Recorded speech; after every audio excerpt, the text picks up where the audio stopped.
नरेंद्र मोदी ने दिल्ली पुलिस के बूट से मरवाया? इसका जवाब इनको हरियाणा में मिलेगा। और तीसरी इंपॉर्टेंट बात, जो बात हुई जवानों की, पहले इस देश में भर्तियां होती थी, लोग फक्र करते थे हम आर्मी में, हम एयरफोर्स में, नेवी में, ये खड़ा हो जाता था। इन्होंने किराए का मॉडल शुरू किया अग्निवीर, जिसमें ना शहादत मिलती है ना जिम्मेदारी मिलती है, और अगर कोई बच्चा शहीद हो जाता है तो ये वो सरकार है कि उसे शहीद का दर्जा भी नहीं देती है। इसका जवाब इनको देना होगा। झूठ बोलते हो आप। कर्नाटक, आप हरियाणा की बात कर रहे हो, तो हरियाणा का जाट समुदाय भी देख रहा है कि जो उपराष्ट्रपति जी, हमारे देश के उपराष्ट्रपति जी को क्या बोले ये कि टूटी हुई खाट और झुकी हुई जाट, झुका हुआ जाट, ये बोला था कांग्रेस के प्रदेश अध्यक्ष ने। आज वो जाट समुदाय बताएगा कि हम झुके हुए नहीं है, हम 56 इंची का छाती लेकर के तुमको दबाने के लिए खड़े हुए हैं, वो जाट समुदाय बोलेगा। और मैं कहना चाहता हूं उनको, और इन्होंने कहा पहलवान के लिए, तो मैं कहना चाहूंगा कि पहलवान तो कह रहे थे कि हम किसी राजनीतिक दल के साथ नहीं है। कृपया करके जितने भी राजनीतिक दल हैं वो मंच पर ना आए, लेकिन जिस दिन प्रियंका गांधी जी आ गई उन्हें मंच तुरंत मिल गया। ये रिश्ता क्या कहलाता है? इस रिश्ते में, और ठीक उसी समय बृजभूषण शरण सिंह जी ने कहा था कि दीपेंद्र हुड्डा की यह साजिश है, क्योंकि कंपटीशन में वो थे और मैं जो है अध्यक्ष बन गया हूं, ये उनकी बहुत बड़ी साजिश है। वो साजिश आज दिख रही है जनता के सामने। प्रतीक भाई, मुझे जम्मू कश्मीर चुनाव हरियाणा आम आदमी पार्टी जी 2 मिनट दीजिएगा।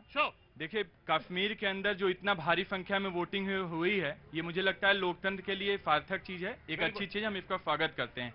इस घड़ी का इंतजार केवल कश्मीर के लोग ही नहीं, पूरे देश की जनता कर रही है, क्योंकि कश्मीर के साथ साथ पूरे देश में जिस तरीके से अव्यवस्था है, जिस तरीके से महंगाई चरम पे है, बेरोजगारी चरम पे है, महिलाओं सुरक्षा जो है अव्यवस्थित है, पूरी तरीके से उनके हित के लिए कार्य नहीं हो रहा है। इस घड़ी का इंतजार वहां की जनता कर रही थी, इसीलिए अपने वोट की ताकत से भारतीय जनता पार्टी का पूरी तरीके से सफाई करने के लिए कश्मीर तैयार है। अब मुझे कंप्लीट करने दीजिए। दूसरी बात हरियाणा की बात है, हरियाणा की बात है। प्रतीक भाई, अभी तक सभी पार्टियों को, चाहे वो कांग्रेस हो चाहे वो भारतीय जनता पार्टी हो, हरियाणा ने सबको मौका दिया है।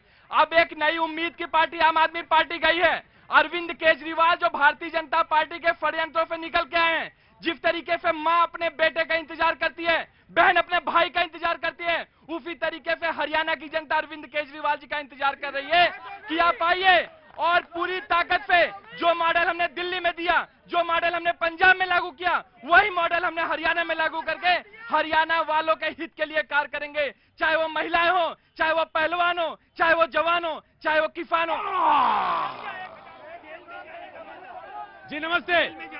हाँ जी सर, वैसे तो मैं बंगाल से हूँ। बंगाल से हैं जी? क्या नाम है आपका? अभिषेक अग्रवाल। अभिषेक अग्रवाल जी, जी बोलिए। स्लाइटली ऑफ टॉपिक, बट इन्होंने कहा था महिलाओं के सम्मान। मैं इनसे पूछना चाहूंगा, आज बंगाल में सभी को पता है कि क्या चल रहा है वहां पे, इनके नेताओं की तरफ से एक भी कमेंट नहीं आया, उन्होंने वो इंसिडेंट को एक बार भी कंडेम नहीं किया। आज शायद 1 महीने से ऊपर बीत चुका है, मगर इन लोग महिलाओं के सम्मान की बात करते, मगर वैसा कुछ भी नहीं आया, कोई भी स्टेटमेंट नहीं आया इनकी तरफ से। ये बिल्कुल सच बात है कि बंगाल की घटना को कोई भूला नहीं है। आप जिक्र करें या न करें, लेकिन बंगाल की घटना बिल्कुल भूला नहीं है कोई, और सबको याद है जी। अभी भी वही घटना चल रही है, and there has not been any resolution to the case. Thank you Agarwal साहब जी। कहां से आना हुआ आपका? हम भोपाल से आए। भोपाल से, क्या नाम है जी? सर्वेश, मिसेस सर्वेश प्रसाद जी। सर्वेश जी, मैं आपका बहुत बहुत स्वागत करता हूं। कुछ कहना चाहती हैं आप? भाई रुको, कहां मणिपुर वाले हैं? आ रहे हैं, रुको, आ रहे हैं, चलेंगे, ले चलेंगे जो। जी आइए सर्वेश जी, आइए। हमें मोदी जी का काम बहुत पसंद है, हमें केजरीवाल वाला मॉडल नहीं चाहिए, मोदी चाहिए। ठीक है, ऑफकोर्स। देखिए सर, मैं तो यही कहूंगा, हरियाणा का मैं ग्राउंड बिल्कुल देख के आया हूं। हरियाणा में अगर वहां पे जो जमीनी स्थिति है, उसमें कांग्रेस के अलावा दूर दूर तक मुझे कोई नजर नहीं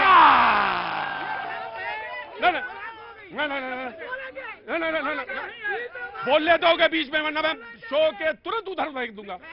हाँ, फेंक दूंगा, लेकिन बोलने दोगे, इनका राइट है, बोलने दो। हाँ जी, मैं वही कह रहा था कि हरियाणा को लेकर कांग्रेस कम से कम 55 से 60 सीटें, उनका कोई नहीं रोक रहा।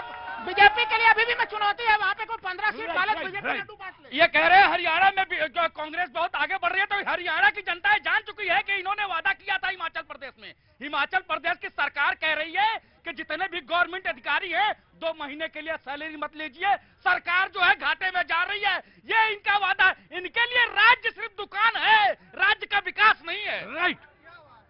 देखिए भाई साहब ठीक कह रहे हैं, सावन के अंधे को चारों तरफ हरा हरा ही नजर आता है, तो इसमें कोई बड़ी बात नहीं है।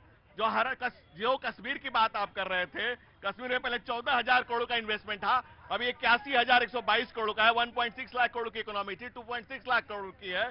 आप वहां पर 4 मिलियन नए गए हैं, 800 मेडिकल की सीटें बढ़ी हैं, 10 नई पॉलिटिकल पार्टियों का जन्म हुआ है।